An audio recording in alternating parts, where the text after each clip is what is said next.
Okay, the directions here say to find the perimeter and area of each figure. So here, number one, this is a rectangle, and it has some congruence markers on it.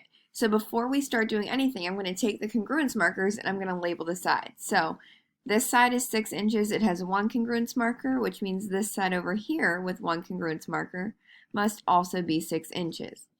The bottom side here is 11 inches. It has two congruence markers on it. So up here, this side with two congruence markers must also be 11 inches. So I'm going to find the area first. So area, remember, the area of a rectangle is length times width. So in this problem, it would be 6 times 11, which is 66. Remember, for our units, area is square units. So here the answer is area is equal to 66 inches squared.